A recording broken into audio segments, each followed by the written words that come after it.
Kabar baik disampaikan gugus tugas percepatan Wan Penanganan COVID-19 Kalimantan Selatan, jumlah pasien yang dinyatakan sembuh semakin bertambah. Pada Rabu 15 Juli 2020, sebanyak 33 warga Kalimantan Selatan dinyatakan sembuh dari virus corona.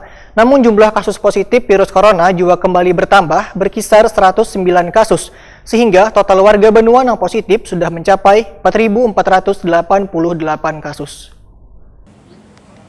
Kabar baik disampaikan gugus tugas percepatan Wan Penanganan COVID-19 Kalimantan Selatan. Jumlah pasien yang dinyatakan sembuh semakin bertambah. Pada Rabu 15 Juli 2020, sebanyak 33 warga Kalimantan Selatan dinyatakan sembuh dari virus corona. Juru bicara tim gugus tugas COVID-19 Kalimantan Selatan Muhammad Muslim menyatakan 33 pasien yang sembuh masing-masing berasal dari Rumah Sakit Umum Daerah Ulin sebanyak 3 pasien, Rumah Sakit Bu Yasin Pelehari seorang pasien, karantina khusus Kota Baru 4 pasien, karantina khusus Tapin seorang pasien, karantina khusus Tanah Bumbu seorang pasien, isolasi mandiri di Banjarmasin sebanyak 17 pasien, wan isolasi mandiri Banjarbaru 6 pasien. Kepala Dinas Kesehatan ini pun menegaskan memasuki pertengahan bulan Juli 2020, walaupun jumlah pasien yang sembuh meningkat, namun saban harinya terus terjadi lagi penambahan kasus positif baru. Jumlah kasus positif virus corona kembali bertambah berkisar 119 kasus, sehingga total warga Benua yang positif sudah mencapai 4.488 kasus.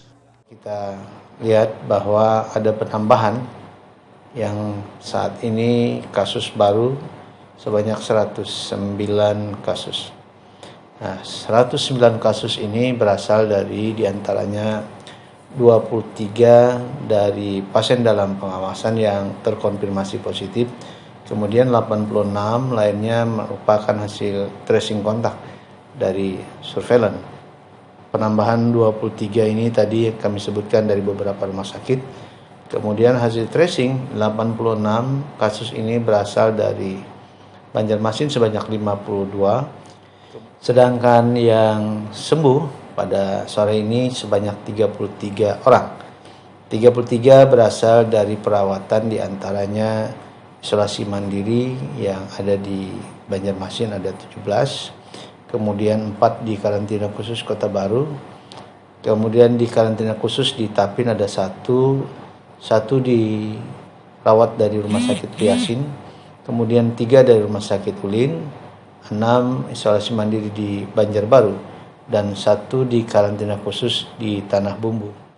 Sedangkan 109 kasus positif terbaru berasal dari Tanah Laut 13 kasus, Banjar 6 kasus, Hulu Sungai Selatan seorang pasien, Hulu Sungai Utara 2 kasus, Tabalong seorang pasien, Balangan 2 kasus, Banjarmasin 58 kasus, Wan Banjarbaru 26 kasus. Total jumlah pasien yang dalam perawatan sebanyak 2.745 orang, ODP 741 kasus, wan PDP 425 kasus. Sembuh 1.514 orang, wan meninggal 229 kasus.